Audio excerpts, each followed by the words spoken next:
Halos buong bansa muli, kasama ho ang Metro Manila, ang uulanin sa mga susunod na oras. Base sa rainfall forecast ng Metro Weather, light to moderate rains ang mararanasan sa maraming lugar. Posible pa rin ang heavy to intense rain sa ilang panig ng bansa, kaya dapat maging alerto sa baha o landslide. Nakataas ngayon ang General Flood Advisory sa ilang bahagi ng Mimaropa Region, Zamboanga Peninsula, Northern Mindanao, Davao Region, Soc-Sargen at Caraga Region. Pinapaalalahanan ang mga residente sa posibilidad ng baha sa gitna ng pag-uulan.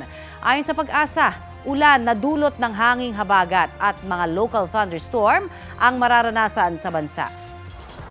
Kapuso, para sa mga maiinit na balita, mag-subscribe sa GMA Integrated News sa YouTube. Sa mga kapuso naman abroad, subaybayan nyo kami sa GMA Pinoy TV at sa www.gmanews.tv.